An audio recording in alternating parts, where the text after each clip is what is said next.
The chair I'm sitting on is like an old one from like we've had in our family since the 1970s. I'm not joking either. It's like proper hard wood. Oh wow! It's good for back support though. Yeah, hardwood. It's the name now. Name my next album. Yeah. The sequel to Edward. Hardwood stars Arnold Schwarzenegger as Hardwood, Edward's brother. Hardwood. Affirmative. I will make your movie. Hardwood. Hello, you are listening to Off Radar, It's a Movie podcast. I'm James Smith, a professional film and video editor. I'm James Eatock, a freelance writer and illustrator specialising in 1980s cartoons. And I'm Neil Brock, aka Nige, the man with two names, former film journalist and currently working in the games industry. Each week, one of us picks a movie that all three of us either haven't seen in many years or in some cases haven't seen at all. We each watch the chosen movie, return to the microphone and let you all know exactly what we thought of it. He desperately needs her to survive. It sort of handled some incredibly delicate topics incredibly well. I will never watch this again. What was that? If you fancy joining in and suggesting a movie for us to watch, why not tweet us at OffRadarPodcast or email us on offradarpod@gmail.com. If you like what you hear, please subscribe, share, and by all means, leave a review. For now, strap in, turn the volume up, and let's go Off Radar. I'm James Smith. Let me just go and change my shirt. All right. Hello and welcome back to Off Radar. My name is James Smith, and today, as always, I am joined by James Eatock. Hello. And Neil Brock. Hello. Who we call Nige on this podcast. That was a first take. I'm pretty impressed with that. Pretty good. Then you ruined it by being like, it was a first take! Did you see what I did? Yes! Yes! Quick. Get that down. I believe that's what professional Hollywood actors do. Robert De Niro does a film and he goes, that was the first take. They're like, oh, damn it, you ruined the fuck out of here. Bobby. Well, today we are talking about WALL-E, the Disney Pixar film produced in 2008. Had you guys seen this before recording the podcast and being suggested again? So what was the question there? Have you seen it before? Have you seen it before the podcast? Have you seen this movie before it was made? No. Go, Seth, go. Okay. So WALL-E, had you guys seen this before we suggested it to do on the pod? Yeah, I had. Yes, thank you. Okay, I had seen it before.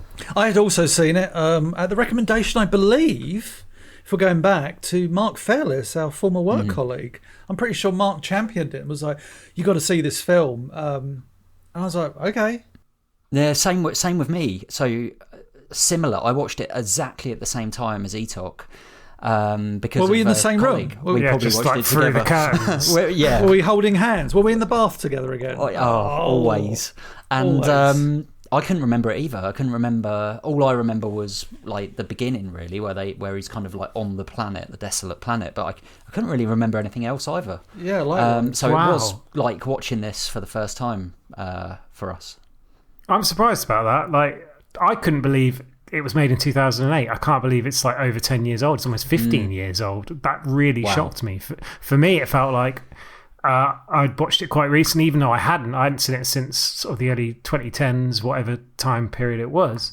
And I remembered quite a lot of it anyway. Okay. And was quite looking forward to going back and watching it, I must say. So why was this film, where did this film come from? Why did we watch WALL-E? Well, I recently watched Up, and I know it's a cliche, but the first 5 minutes of Up, I remember being in the cinema crying. It's brilliant, yeah. It's like this is the opening of the movie, and it's one of the most deepest. Should we just do Up? Should we just start talking about just that moment in Up? Again, if we're going to talk about Pixar movies, Up. I remember seeing the movie. I only remember like the first 5 minutes with that opening. I don't remember anything about the movie apart from House with Balloons. I think you two need to go and get your memories checked. There's a concerning thing going on here with cartoon movies. We can't remember. It's a bit rubbish for a film podcast. We can't remember films. But so I watched Up again, a few weeks ago, and I thought that it would be good to revisit WALL-E because it was a similar time, I think, and both of these two films. And Pixar, Disney, I thought it would be good for us to do one of these type of films on the podcast because we've not really done any, animation or CG films. Have we done any? I don't think we have. That's nuts. Why haven't we done Transformers the movie? Well, there you go. Yeah, that's going on the list, I tell you that. Well, with WALL-E specifically, I suppose, obviously, for most people, Toy Story was the first Pixar film they ever saw, surprisingly, because it was their first film. There was obviously the little lampshade short that now sort of became like the logo of Pixar as well. Yeah. And then they went on and did like A Bug's Life, Toy Story 2, Monsters, Inc., Finding Nemo, Incredibles, Car, Ratatouille, and then eventually WALL-E. And then, as you've just said, after that was Up. And those were the first 10 Pixar films. So all of those films, I think you could argue to an extent, are quite memorable in a certain... Well, obviously not for you two, because you've just been like, I don't really remember anything about them. But yeah, so all sort of very successful films at the very least. And you mentioned Toy Story there. So this film was written and directed by Andrew Stanton, Pete Docter, and Jim Reardon. And Andrew Stanton and Pete Docter, they wrote Toy Story together. And Andrew Stanton also, he directed Finding Nemo, Finding Dory. He's written a lot of Pixar films. And then I was just looking at other directing credits that Andrew Stanton has. He did, weirdly, recently, he's done 2 episodes of Stranger Things. Wow. And 1 episode of Better Call Saul. No spoilers. For anyone who's not seen it. No. They were. Me and Smith have been sending lengthy WhatsApp messages to one another about the last season of What's Up, Saul? Better Call Saul. What's Up, Saul? Yeah, we could turn that into a podcast, but So these guys stick together and do a lot of Pixar Disney stuff together. Well, you're saying that, like the director, he also did John Carter, didn't he? Which was supposed to be like a big Disney live action, like juggernaut that was going to be turned into this series of films. It's going to be a big franchise, wasn't it? Yeah, absolutely. And unfortunately, it kind of died on its ass. I think the naming was a big problem as well because it was like John Carter from Mars or something like that originally in the comics, I guess. The old comics, or I think pulp magazine pulp novels. Kind of thing. Yeah. Novels. But I never saw it. I did hear from a few geeky friends that saw it that said that was a really good film. Sorry, I know we're going off track, but yeah, they said.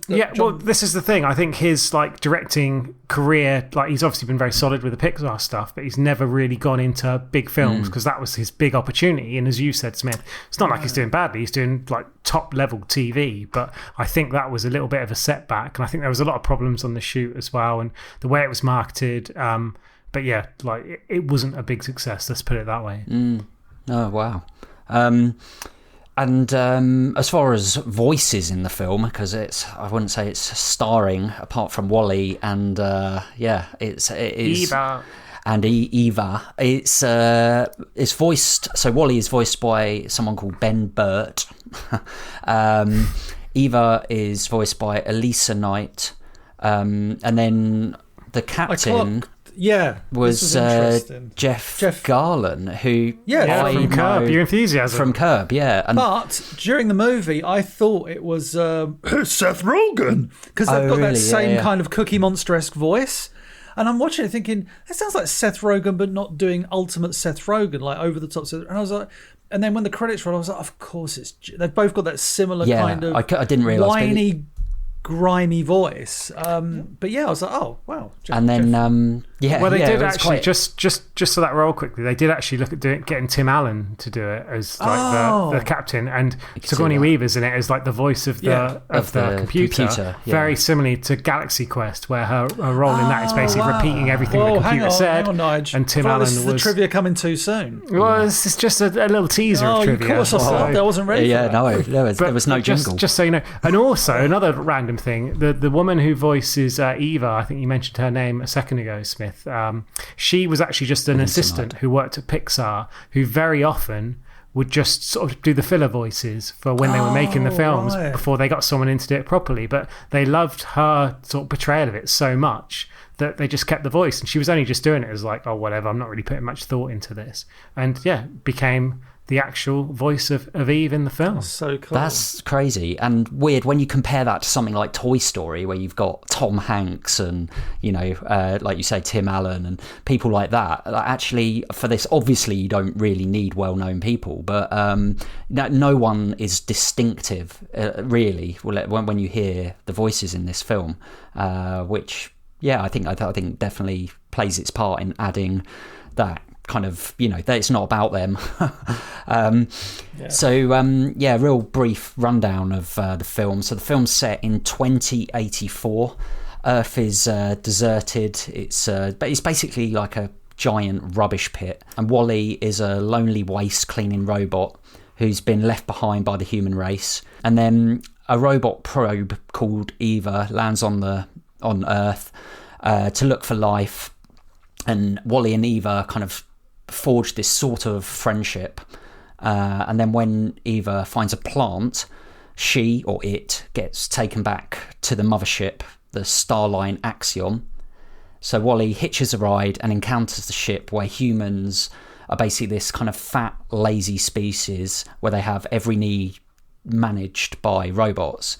So the film centres around WALL-E and Eva's journey, their relationship, and what part they have to play in the future of mankind.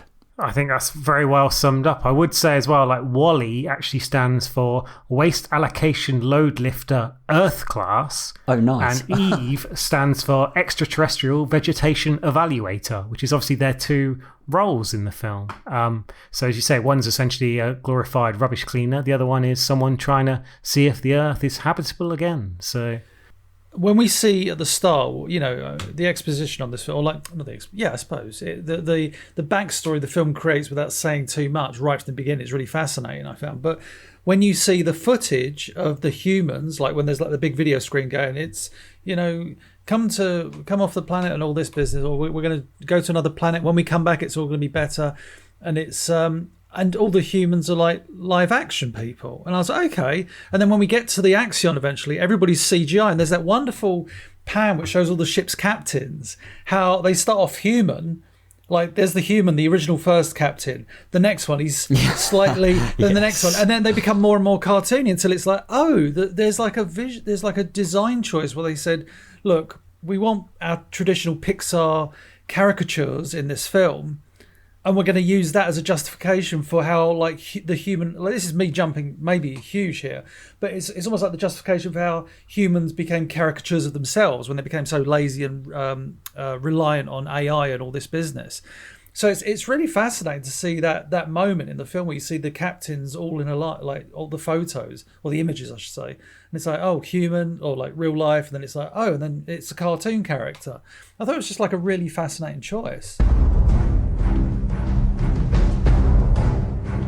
700 years into the future, mankind will leave our planet, leaving Earth's cleanup in the hands of one incredible machine.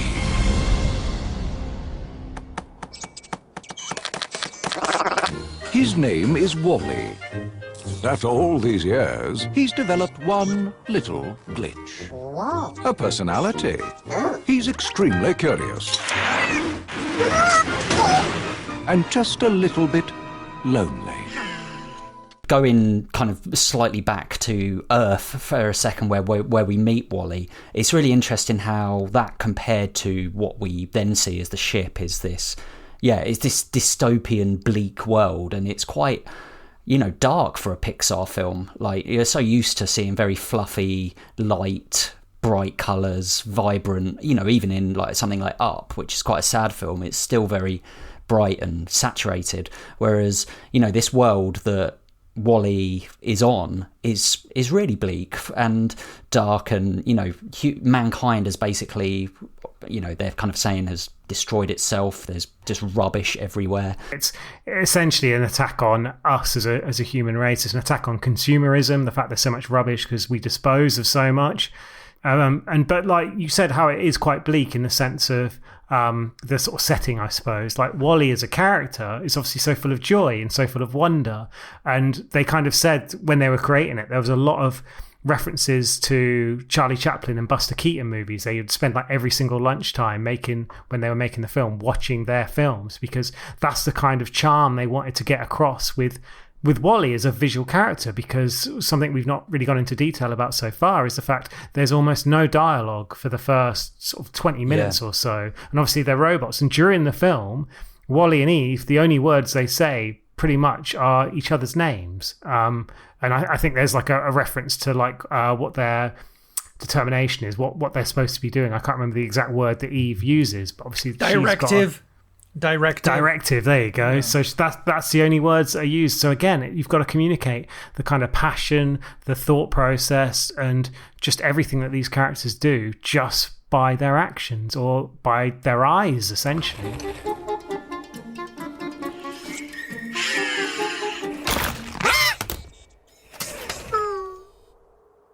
I was going to say the character design of this film for those two is ridiculously good.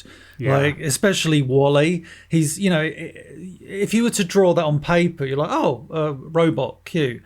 But to emote, one of the most, and I'm jumping forward massively here, but one of the most fascinating things I found, I was just almost like my jaw dropped watching it, was at the end when they kind of rebuild WALL-E, because he's been in a few scrapes and stuff, like Short Circuit 2 basically. Yeah. And Eva quickly puts him back together. Or they take him back to Earth and they find the parts in his little and put him back together. And yet when you see this version, it's like, oh, he hasn't got the personality. He's got the exact same parts, but something about the eyes, the way they, and bear in mind we're talking about eyes. It's two cameras basically, or what do you call them? Lenses. That's all they are. It's nothing. There's no big doe eyes or cartoon whites with like a pupil or anything like that. It's two cameras, but they're able to. And you look in that scene when he kind of gets his memory back, and you see the eyes adjust ever so slightly, and it's like it's almost like a bit of a reveal, because it's like that's how they made him so emotive, is just through the eyes. I mean, that is it, isn't it? And the same with the same with Eva. Oh yeah, especially so. Hers is just a bloody video screen face, and yet they're able to do almost like emojis, like when she laughs, which is really beautifully done. When she laughs, her kind of the eyes, as it were, kind of goes slightly. As someone who would laugh, your cheeks raise, so your eyes kind of close slightly. They do all that with her, and it's so fascinating. These very simple designs that on paper you'd go, oh, cute robot, or just robot, and they're able to emote so much, and that's the genius of this film.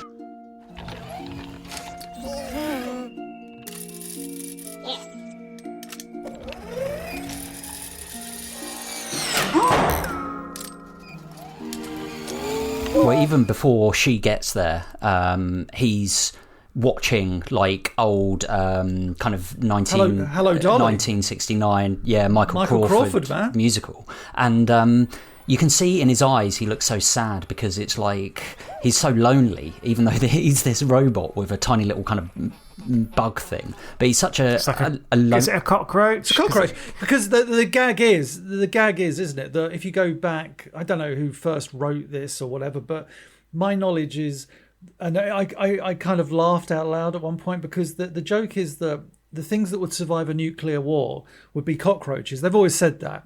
But the other thing I was sure that, and I saw that, and I remember like making a note of that. I wrote, oh, cockroaches survive nuclear war, make a note of that. And then I remember the other part of that phrase, or sometimes that pops up, is, oh, and Twinkies would survive as well. And then in the film, the cockroach, like WALL-E lowers the thing, and there's like a Twinkie there, and I was like, oh my god, this is, basically it's true. Twinkies would be the only thing that survives.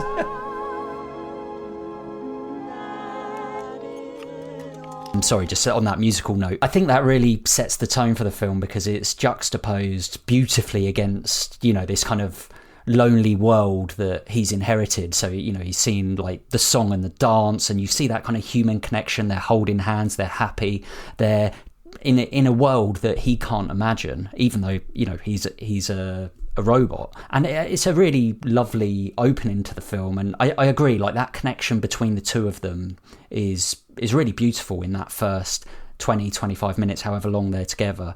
And the fact that I couldn't remember the space bit, I was like, man, but I did start to think, where's this going to go? So I was still kind of very pleased when they, rocket off and we get to this utopian kind of spaceship with blue skies and swimming pools. But then the irony is all the humans are on these kind of VR things, like a metaverse, which, we're probably all going to be on in very short space of time. By and large, everything you need to be happy. Your day is very important to us.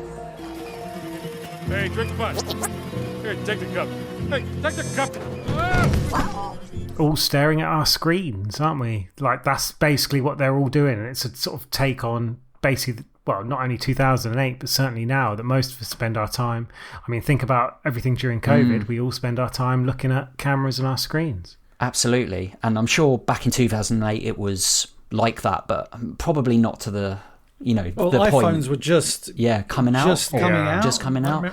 There's a lot of Apple references in the film, like when Wally powers up, it's like the old Mac tone, and that's the sound. It was the Mac tone. Yeah. I was trying to think, like, that's the old PC sound. It was the Mac tone. Yes. And when he's watching, I think at one point he's watching stuff on like an iPod, and certainly Eva's design has got that kind of Apple look about it. And like, the iMac, that kind of thing. Exactly. And the contrast between her and Wally as well. Like, she's so sleek and white and clean, and he's just essentially a dirty little box that's kind of like super clumsy, almost indestructible to an extent, because the amount of like explosions and like lightning strikes and all sorts he sort of takes and just kind of, as you say, just attaches a different bit, replaces an eye, replaces a track, and just carries on. It's also really ironic that the robots, Wally and Eva, have more of a connection than pretty much all of these humans. So you see that straight away. You're drawn into these two kind of characters that shouldn't have any feelings or emotion. They're robots. But the humans on this ship, most of them, especially at the beginning of this part of the film, have nothing. They're just fat blobs that all look really similar. Definitely. Yeah, I think you bang on it. Like you said, they've got this kind of so-called utopia, but there's no connection. They're all bored. They're all just slurping drinks out of like those big kind of fast food cups. That's how they get all their sustenance, and it's just time for lunch in a cup.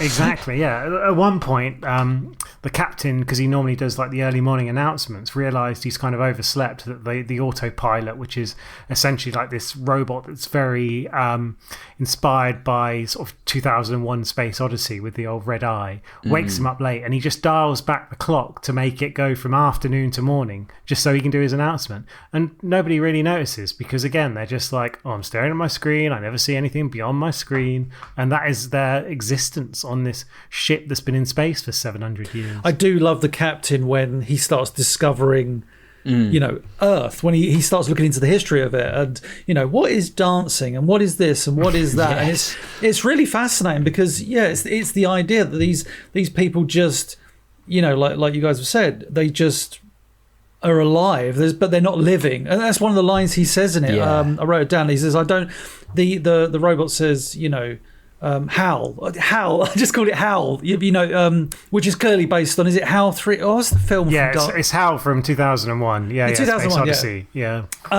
So Howl, clearly, so that's why I called it Howl. And I think Howl says something about if you go back to Earth, you won't survive. And he goes, I don't want to survive. I want to live. On the axiom, you will survive. I don't want to survive. I want to live. Yeah, and I was like, that's such a great line, because it does sum up this moment. And you could argue it's a very quick turnaround to go from this life of luxury, I guess, or just absolute comfort and laziness, to suddenly, but there's all this stuff that humans used to do.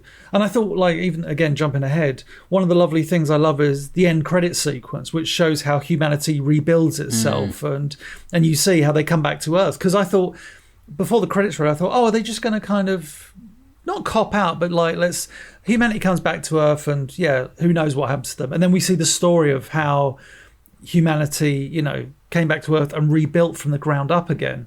And I really I think this time round, I guess I appreciated it more, the Earth, the human aspect of it. There we go. The actual humans, not the humanity of the two robots, but the actual the humans in the film themselves. Yeah. Well, you talked about the end credits as well. There's actually like a Peter Gabriel track that plays over. Yeah, clock that straight away. And there's an element of the actual track itself where at the start there's kind of like electro, a little bit of synth, that kind of sound. And then by the end of the song, following along with what you see on the credits, it becomes almost like sort of African dance and like authentic drums and that kind of thing, showing that sort of the reversal from this like consumerism, electric, disposing things, to actually going back to the roots and doing that kind of thing, which I thought was quite a nice touch and sort of something that was quite subtle as well. I think the score in general is excellent in this film. It's always changing and it never kind of goes into this twee kind of Toy Story or Disney kind of film musical sense that, you know, we were so used to with Disney before Pixar kind of got involved. And it has this kind of self-awareness, but then at the same time, there's moments where you smile. You might not laugh out loud, but you said about the 2001 Space Odyssey thing when the captain stands up for the first time, because these humans can't. They can't walk, and it plays the song, and it's a really nice moment, you know, because it's obviously, you know, we know where we are, we know what we are, and it's poking fun at that.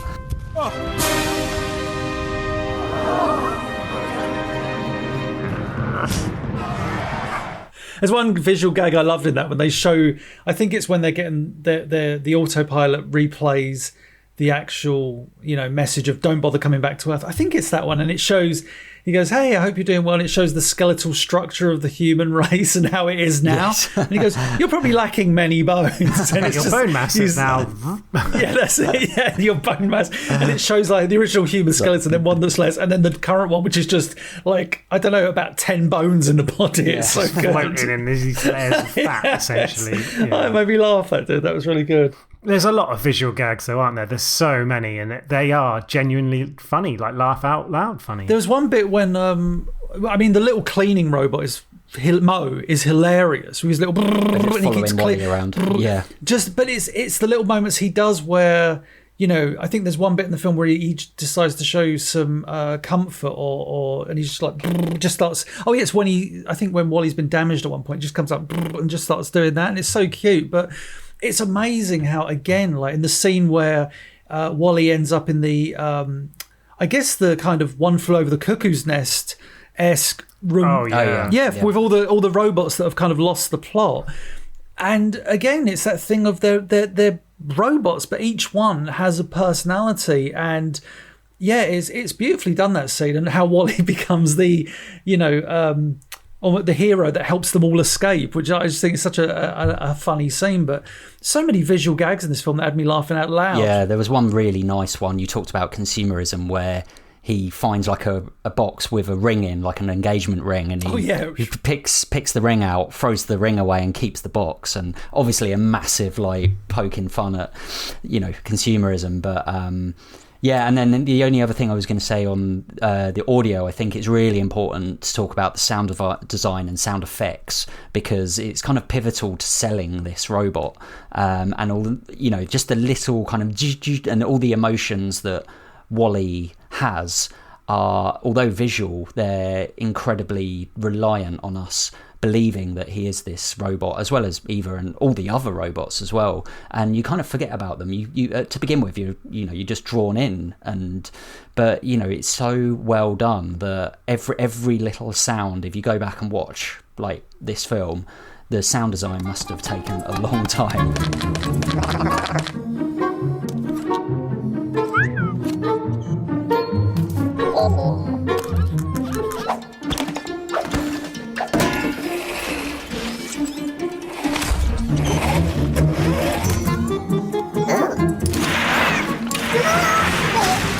I love when he brings Eva into his home, and he hands her the light bulb, and it obviously, because she's so full of power, it automatically comes on. But then he hands her the Rubik's Cube, and it's a predictable gag, but I just love what he, like, he gives her the light bulb, she holds it, it lights up. He hands her the Rubik's Cube, and then the camera follows him over to get something else. And as it comes back, she's obviously solved the Rubik's Cube. That's not the most creative or brilliant of gags, but it just works really well. And another one I really liked was when, I think because initially when he meets Eva, he's following her around and she's trying to destroy him every time she sees him. But there's one bit, I think, when he's following her and he's frustrated. I think, he builds, like, she goes into like sleep mode or something. He builds her like this little statue, and she kind of looks at it and just wakes up and then kind of goes straight past it. And Wally's like frustratedly kicks out of these, I guess, stack of girders, or I think they're logs or something, and they just all topple on him. But it's such a little wonderful moment, like that, kind of going back to what you were saying about watching Chaplin and Buster Keaton films and stuff like that. It struck me as a very, I can imagine when you're making a film where there's no dialogue for the main two characters, you have to go back to those classics and go, how did these people communicate without words, physically and emotionally even? Obviously, Chaplin was a master of the close-up, whereas Keaton was a master of the pratfall and stuff like that. But yeah, I just found, the visuals and obviously the sound design, as you point out, Spiff, just so bloody strong in this film. I would kind of say, like, probably for me, the story is quite basic, as it were. With the nice part are the moments with the plant as well. There is a wonderful kind of story throughout with that plant when Wally first discovers it, and it's like a really momentous, like, oh, what is this? And then everybody's sort of like, oh, the plant, and then there's a whole thing on the ship where they're trying to get the plant, and just really, really quite sweet, I thought. Well, the thing with the plant as well, as soon as Eva sees it, it's obviously her directive to, she shuts down. And then there's quite a nice bit where he's kind of still just like being her friend, but obviously she's not responsive. She's totally shut down and waiting for the ship to come and pick her up. And there's like a little montage, essentially, of him trying all these different things to like get her to reawaken, like pulling her arm out to try and hold her hand, and it snaps back and crushes his hand. He holds an umbrella and gets struck by lightning, and all these different things. And then like a really nice bit later on, it's a callback where she can see all the footage that they've recorded, and she, when he's sort of not with her, gets to see all those moments where you can see their kind of like relationship blossoming, and essentially these two robots have kind of fallen in love, even though she wasn't kind of active during that period. It's so well done. It really, like, the sort of writing on this and the effort they went to think about every single scene. It all has purpose. It's not just we're going from A to B. There's something about every single aspect of, certainly when they're on Earth, well, especially when they're on Earth, every single visual bit, that there is a reason for it, and it sort of builds the character. And it's just so impressively well done. Exactly, and we talk about relationships and chemistry in films being so important all the time on this podcast, and there's nothing more important in this film than the audience being sold the relationship between Wally and Eva, who are two robots with no actual actors or character, not much dialogue, but you really bloody care about them. And you can see, to begin with, I thought this was, because I couldn't really remember it, as a story about friendship, but like you say, it kind of becomes a love story. I wasn't sure if it needed to be a love story. That would, I was fine with it just being friendship. But either way, it didn't bother me. The fact that they, I don't think it's an over the top love story, though. I don't think they hammered that down. It's definitely an underlying current of, I think based on, again, with such little dialogue, we see them watching, and she watches it as well, Hello Dolly, and it's like, it's a very romantic moment, so I can understand what they're trying to tell with the whole hand-holding scene. It's a very important thing for both characters.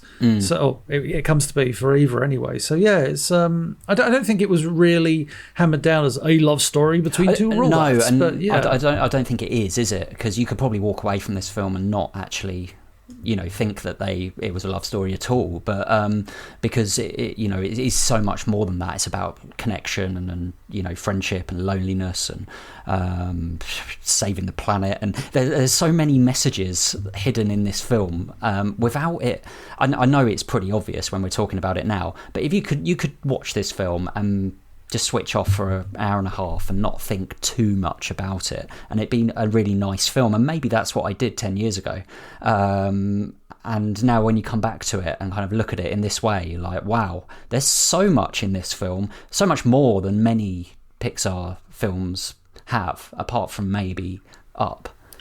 I was going to say Toy Story is pretty. I mean, Toy Story. What was it? The third one was an incredible. Sorry, not to go on to another. Heartstrings. Yeah, Toy Story 3 was ridiculously reflective and made you kind of question a lot. But yeah, I understand where you're coming from. Like something like Cars, or I'm trying to go for all the Pixar movies now, or even like Monsters Inc. I know there's always messaging, but you know what I mean. The thing is with animation. This is a broader subject, obviously, but the thing with animation, people always mistakenly go, oh, well, the cartoons, they're for kids, which is, I always think, the stupidest thing that anybody can ever say about any animation. Yeah, of course there are like designated cartoons that are for kids, like specifically, but you look at stuff like a lot of the Pixar movies, a lot of the John Lasseter stuff, who was the guy who created Pixar, a lot of the Warner Brothers shorts, a lot of the Looney Tunes shorts, all these a lot of the animated films, the thing people forget as well, his films, because he had a close working relationship with John Lasseter as well. Yeah, like Studio Ghibli. They're all like the thing people always forget is, oh yeah, like there may be a target audience in terms of marketing towards kids, but the people that work on these films, writers and directors, are adults and they want to tell a story. And yeah, okay, they're kind of appealing to kids, but if you're a clever writer or director or animator or whatever, and you work in an animated movie or cartoon, CGI, whatever, your goal should always be to appeal to all ages. That's the thing. I think I think that's what Pixar tapped into. And even like some of the Disney classics like Lion King, that's a film that appealed to all ages. But you would say Lion King to someone, they'd probably go, oh, the kids movie. And it's like, what makes it a kids movie? Because it's a cartoon. It's a bizarre thing. So yeah, I think with WALL-E and a lot of the Pixar movies, they're often, and so many Disney movies, DreamWorks, whatever, they're often, it's a kids, like Miyazaki even. Although anime always seems to get a pass because it's, it's Japanese and they do, it's manga. Yeah, exactly. Yeah, it becomes something else. But yeah, like these originally, you would think of these as a kids' film, but absolutely they're not. And I think that is the beauty of storytelling, good storytelling. Yeah, good storytelling. Critically, there was a crossover appeal. I mean, this was nominated for 6 Oscars. It was the most an animated film had been sort of nominated for Oscars since Beauty and the Beast, which is probably a bit more conventional, but. It won. It got nominated for sort of best story as well, so like best original writing, and you can see why. And I think, as Etok was kind of saying, there's this element of dismissing it because it is a kids' film and it's silly, but then it's not that far removed from those kind of like Buster Keaton movies in the sense of the pratfalls, the hilarity, that kind of stuff, and it can be done in so many different styles. And I think another thing kind of about cartoons as well, there has always kind of been this little bit of tradition, I suppose, about the environment message. And I know like Fern Gully, when that came back in the 90s, that was like trying to hit that home. Like it's a bit of a joke, I suppose, these days, but Captain Planet as well couldn't have been any more obvious about the environment. And I think WALL-E tries to do the same thing. And there's a really nice bit after the credits roll where the old Pixar logo with the jumping lamp. Yes, I saw this. Yeah. So he goes up to him and unscrews the light bulb, pulls it out, obviously like the light bulb he gives to Eve early in the film, and replaces it with like a sort of environmentally friendly light bulb, like one of those sort of curly, I don't know if they're like LED or whatever they are, but it's just really nice. And then he sort of goes to sort of walk off and then like falls over the R in his classic pratfall way, and then just kind of like sort of moves himself in such a way that he is the R of the logo. So it's just really nice. And again, that sort of environmental message, it really, they're not ramming it down your throat at all. No, at not the same time. It's so beautifully well done.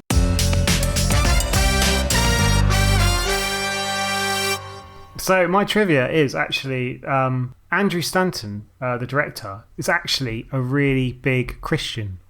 So like loves his religion, and so he conceived it as WALL-E as Adam, and obviously Ava as Eve. So it's kind of like the Adam and Eve story of them being the first people on Earth. Because obviously at the start of the film, they are the only... Well, they're not people, are they? Yeah, but the first things where they save mankind or reinvent Exactly. They mankind. basically, start the human race again, supposedly on Earth. So there you go, Adam and Eve. Well, Nige's trivia time.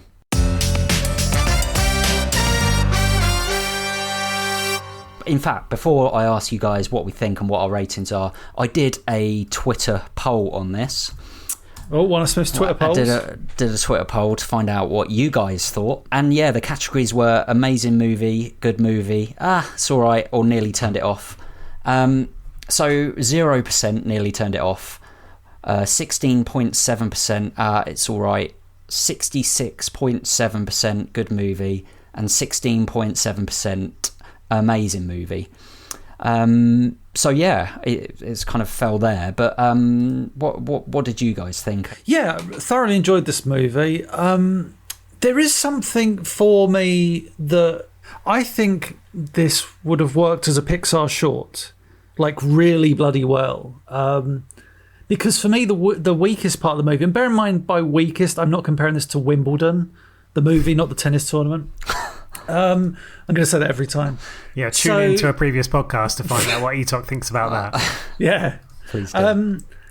So, yeah, I think this would have worked really good as a short, because I do think that when they go into space, as good as that is, and the story they tell isn't a bad one, the film kind of just loses some of the magic for me. I really do feel that it's an incredible movie when it's just WALL-E.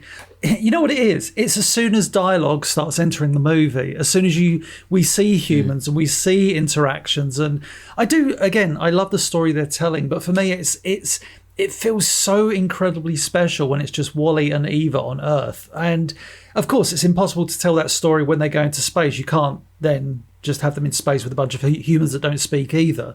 Or maybe you can get really creative. But yeah, I just feel that the film not drags. It doesn't drag. I think it's a perfectly paced movie. I think it's beautiful. It looks beautiful. It's incredibly well written. But I just feel that the space becomes a bit more of a traditional movie, whereas that first, let's say third, to me just feels so very special. Out of 10, I'd probably give this a 7. Nice. But obviously, you couldn't have that whole story just on that planet. No, of course not. Which I totally understand that. I totally understand that, man. Nige, what did you think, and what was your rating? I think I sort of share similar sentiment to Etok, in the sense of it kind of loses its momentum a little bit. It loses its charm a little bit when it goes into space. But the writing is so clever. Like the kind of physical aspect of the film, the visuals is so strong. As we sort of discussed earlier, the sound as well. I think Ben Burtt was very much involved in a lot of the sounds. I think the director said to him originally, I want you to be basically 80% of my cast. And he recorded like 2,500 different things for the film. So wow. Like robot noises and all that kind of stuff. And it's so well done. And yeah, like the kind of the homage it plays to like a lot of sci-fi sort of conventions in terms of like we said about 2001 and stuff like that. It's really nicely done. And at certain points, I almost got teary watching this film. I do think it has that aspect of like it really connects. When they finally hold hands, it's beautiful. Yeah. And the bit where like WALL-E's almost dead and all those bits. And yeah, I really enjoy this film. I think a lot of the Pixar films are really, really well done. Yeah. I think they're a crucial part of cinema of the last 20 or 30 years. And this deserves to be up there with one of the best of them. Like I said, the only downside is that kind of chunk of the film where it kind of loses its way a little bit, and even the end, it's kind of it's pretty good, but I don't know, like you say, the humans, the blobs, the bony floating blob people, they don't quite have the same charm. And I think just for that element, I would probably drop it at just one mark from where I was thinking of landing. I'm going to give it an 8 out of 10. Oh, okay. Nige was aiming, he was going for a 9. Oh, wow. I was very close to a 9. Nice. Smith? It's interesting. When I first saw this film, I wasn't that fussed about it back when I saw it back then. And it's really good coming back to this film 10 years later. And I was really pleasantly surprised. I think so often in any film, you don't care enough. And I really did care in this film. I really did want WALL-E and Eva to forge this friendship or relationship, and I really kind of got drawn into their journey. I take your point on board about, well, both of your points on board about the kind of the spaceship element. The one thing I would say, which I found good about that, is that Wally and Eva kind of break the humanity out of these non-humans, if you like, which I found really quite special because, you know, they're robots, and the captain, you know, he's kind of like changing, but he's only being changed by what they're doing. And the same with, there's another couple in the film who kind of go through this kind of transformation as well, and turn off their VR things. And, you know, I think that was nice, and I think it needed a different element. Like I said, like, you know, I don't think it could have just been that film for an hour and a half. I think it probably would have dragged. So I found the underlying messaging good. The symbolism kind of adds that extra layer. I found myself smiling and really enjoying this film. I'd happily recommend it for people to revisit, and I'd probably give it a charming and enjoyable, in the middle of you two, 7.5. 7.5, Smith. I can't believe you didn't care about the journey of Paul Bettany getting to the Wimbledon final. Previous one. Like, you're saying you don't care about I can't even remember how he got to the final. God. And guys, what did you think of WALL-E 2008? Get in touch. Email us on offradarpod@gmail.com. Tweet us at offradarpodcast. And let us know what you think about WALL-E or any of the films we've done so far. 2008. 2008 WALL-E's. This is when you told me it was 2009. I'm like, fuck. Oh man, that made me laugh so much, Smith. Well, you just kept saying WALL-E 2008. I don't know why I kept kept saying one title.